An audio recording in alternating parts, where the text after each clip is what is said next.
Lisa Wolavinaka, this is Pacific Waves from RNZ Pacific. I'm Koroi Hawkins. Coming up, calls for heads to roll in Cook Islands after an inmate was spotted having breakfast in a local cafe. I think it's the system, it's the minister and also directors, whoever they are. Also, the West Papua Freedom Movement calls on Pacific leaders to consult before engaging Jakarta. And later on, the sound of her song is getting weaker and her way of life is under threat. Tonga whale watchers vow to uphold Kingi Tuhei's vision. A high-profile Cook Islands inmate has been caught having breakfast at a popular Rarotonga cafe in the middle of her 18-month prison sentence. Convicted fraudster Diane Charlie Puna was on the prison's work release program when she was spotted. As Caleb Fotheringham reports, the leader of one of Cook Island's opposition parties says it's not the first time something like this has happened. Former Secretary of Infrastructure Cook Islands, Diane Charlie Puna, was convicted last year along with two others of stealing $70,000 from the public purse between April 2019 and March 2021. In the Cook Islands, prison inmates can be hired during weekdays under a work release program and are expected to travel directly to and from prison to the workplace. But Charlie Puna was found to have breached her prison work release after being spotted having breakfast at a popular Rarotonga cafe last week. United Party leader Tereki Heather says the Minister of Corrective Services is responsible and wants him gone. I think it's the system, it's the minister and also directors, whoever they are, irresponsible for a high-profile case like this one, and to be seen unsupervised, that was disappointing. And Mr Heather says this isn't the first time it's happened. He claims the Minister for Corrective Services, George Agnew, acts as a chauffeur for prisoners and favours those from his constituency. This is not the one-off. This has been happening, and this is an indication of the system breaking down and the minister responsible, and also the Director for Corrective Services. But Minister Agnew told RNZ Pacific this isn't the case. He says whilst Ms Charlie Puna should not have been at the restaurant, she was actually the responsibility of the person who hired her for the work scheme. So if the hirer will take her or him where to go, that's their problem. But when you stand like that, but I can't see anything on the release of the talanoa or anybody. They're not allowed to go places like that. Democratic Party leader Tina Brown has hired inmates on the daily work release program before and says they have always been supervised by prison officers. She says you can't help but think that Ms Charlie Puna was given preferential treatment. They might argue that the inmates that came to do work for us may be the high-risk ones, I don't know, but it is the norm, as far as I'm aware, to have officers supervise all inmates that go out on work programs. The question must therefore be, was this an exception to the rule, and if so, why? She wants disciplinary action to extend to staff inside the Ministry of Corrections, not just to Ms Charlie Puna, who has now been removed from the prison work scheme. I think that is insufficient. I think she should have known better herself, but the ministry was responsible for putting her out there on whatever terms and conditions, and there should be some consequence within the ministry for that sort of behaviour. Unlike Mr Heather, Ms Brown says she has never heard of any situation like this before. Having breakfast at a prominent restaurant? No, never. I mean, the question I ask myself is, the officer in charge explained to the hirer as to the terms and conditions. Did they, for example, say, well, you're not allowed to go to a restaurant and have breakfast? I don't think so. I don't think that was communicated. The Minister for Corrective Services, George Agnew, says inmates get checked on by Corrective Services in the Cook Islands intermittently. When asked if Ms Charlie Puna was given preferential treatment, he directed questions to the Arangi Prison Superintendent and the Secretary of Corrective Services, both of whom declined to be interviewed by RNZ Pacific. However, speaking to Cook Islands News, the Secretary confirmed Charlie Puna was not supervised by a prison officer. The Vice President of the United Liberation Movement for West Papua has called on Pacific leaders to talanoa with them before engaging with Indonesia. Octavianus Mote is currently in New Zealand lobbying parliamentarians and the government to support the independence movement on human rights and environmental grounds. I caught up with him at Parliament in Wellington. I'm lobbying with the New Zealand parliaments, and I'm lucky to have a meeting with almost all party, and then with the government to lobby for asking them to support West Papua issue, both in the humanitarian road, but also our support on the right for self-determination. The Pacific Islands Forum Leaders Meeting just finished. What was your thoughts on the outcomes from that meeting regarding West Papua? Was West Papua talked about at all? Yeah, so in Pacific Island Forum every year, leaders will definitely talk about West Papua human rights situation.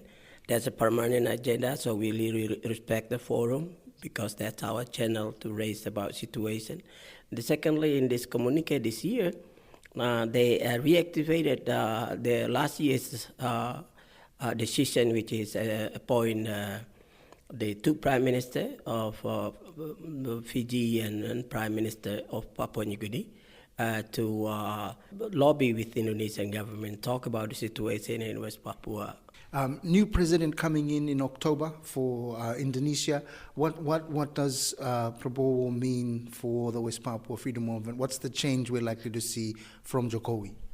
We are really getting in a very darkest age in our life and history, because this Prabowo is indicted general, he's a criminal, and he was fired by Indonesian military from that because of his behavior, involvement in human rights violation. And so this is the man, who is leading Indonesia, and particularly over West Papua. It's a really nightmare. That's why I'm traveling non-stop to everywhere right now to appeal, to the parliament around the world to raise awareness about, that we are facing criminal and war crime indicted man. And he already started with the, stated in his one political presidential debate that he will facing West Papua as a separatist movement. It's building up more and more troops in West Papua.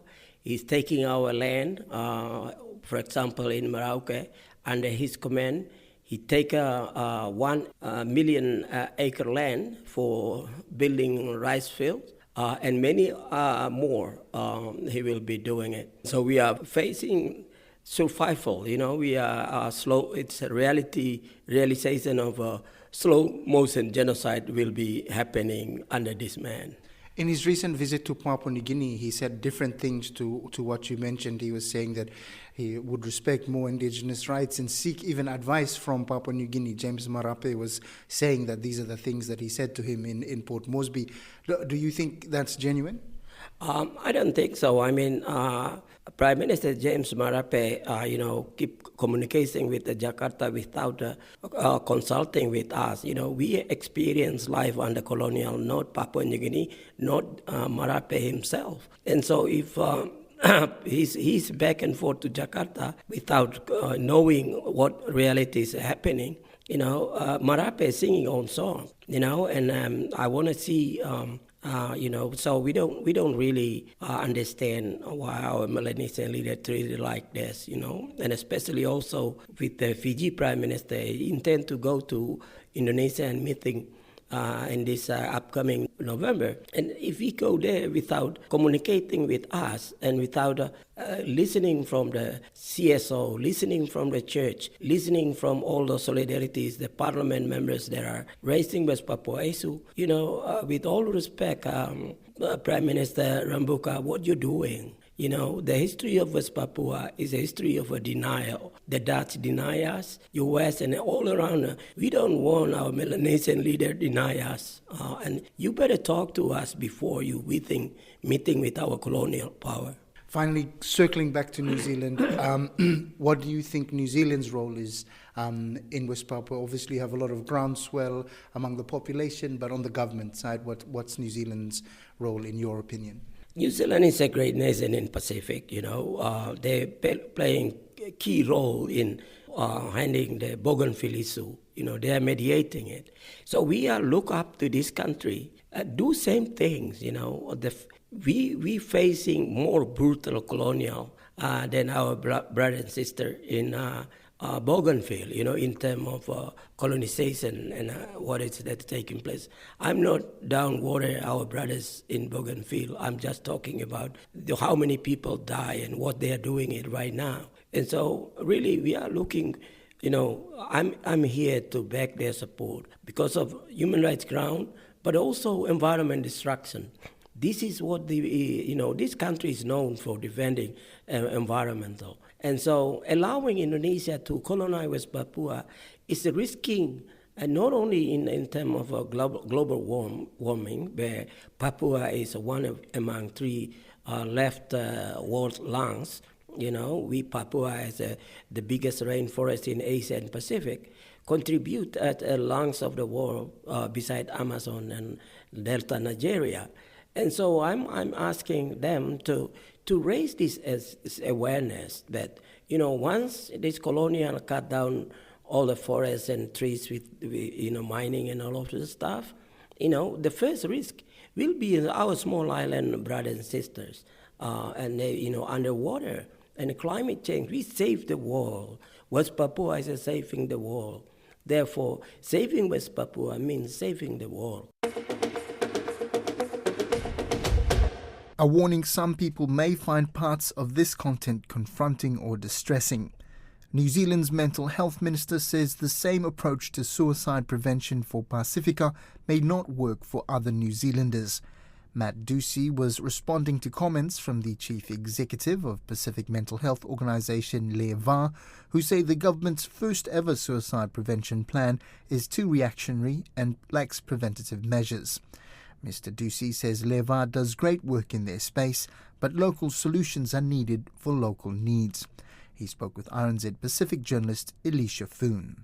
How we address suicide prevention in middle-aged dairy farmers where I live in North Canterbury will potentially be quite different than young Pasifika in Auckland, and that's why it's important that we work with community groups on the ground who know their communities and know how to respond. We know when we look in the rural sector with programs like Farm Strong, where they train milk tanker drivers to go into farms when they pick up the milk to look at animal welfare issues, because within rural context, issues with animal welfare translates quite quickly with mental health issues with farmers.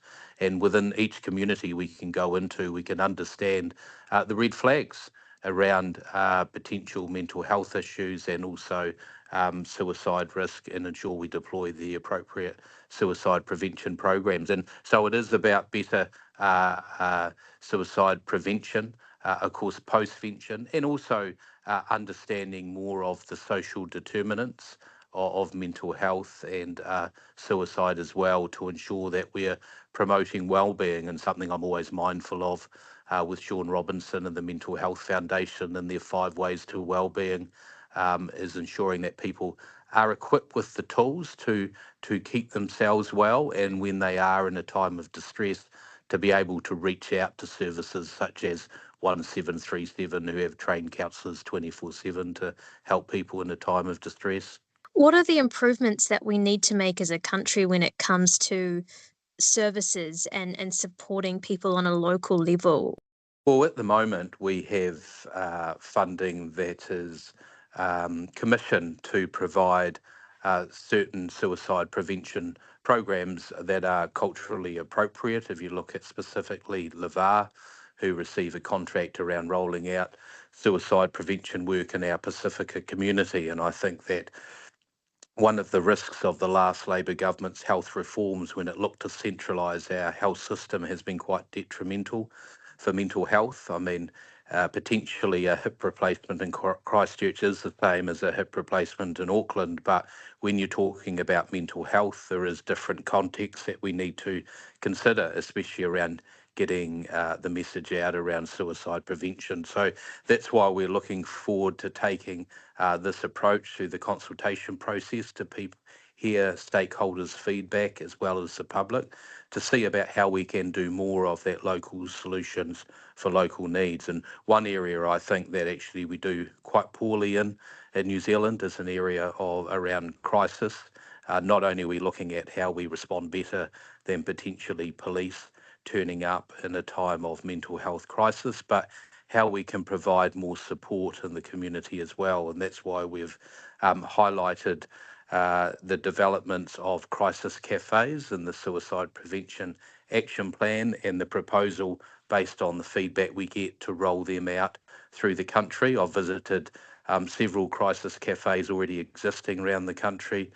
Recently I was in Whakatane in the East Bay of Plenty, and that's a place where people can go at a time of distress, or they can be brought there from family and loved ones, where they're met by peer support and lived experience workers who have been through the same experiences of those who are turning up in distress, to make sure we get the support they need. Because quite often having a police officer turn up on your doorstep or being taken into an emergency and very noisy and a lot of people is not the right place for you. So there's a range of proposals in the Suicide Prevention Action Plan, from prevention, early intervention and targeted response, and we're looking forward to getting the feedback on that.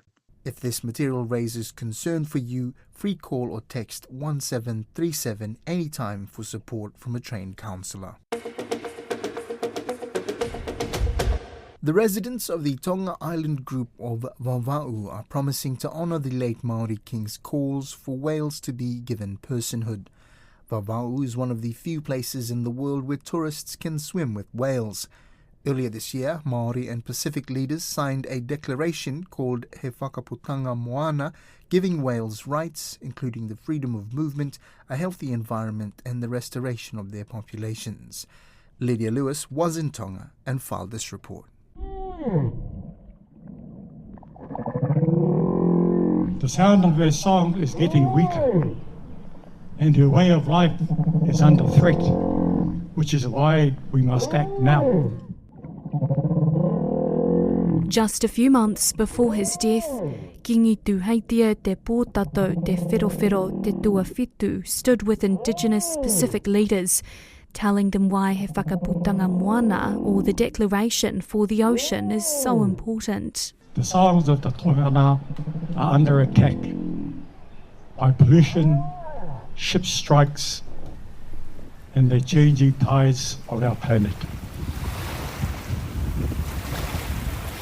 A whale-watching guide in Vava'u, Siaki Siosefa Vava'u, says his community is committed to safeguarding the mammals. We will protect the whale with whatever we can do, in any time, in anywhere, because the whale is kind of like a family to Tongan people. He says operators will honour the King's call. For as long as we live, that's what we're going to do. That's the King's order, and nobody against the King here in Tonga. So when the King says no, that means nobody will touch or harm anywhere. One of the late Maori King's closest advisors, Rahui Papa, says the Pacific Ocean is not just a body of water, but a connector, and so are the whales. That's something that has been solidified by Kingi Tuheitia, so that will be something that will be a legacy matter that we will uphold.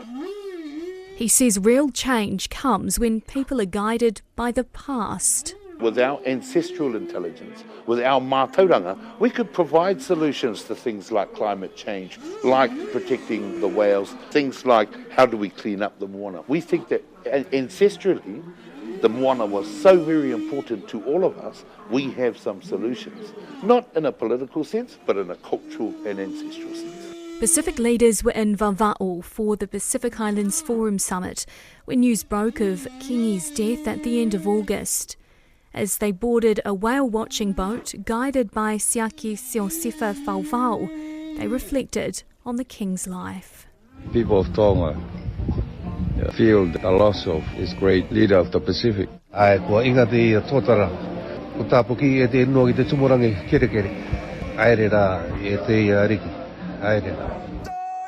Just days later, a group of Pacific community leaders in New Zealand travelled to Turanga Waiwai to pay their respect at Kingi Tuheitia's tangi.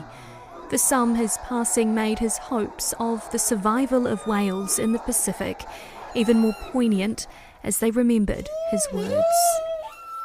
This declaration is for our mokopuna, our future generations. They deserve to inherit an ocean full of life. That's Pacific Waves for today. For all episodes, head over to rnz.co.nz/Pacific.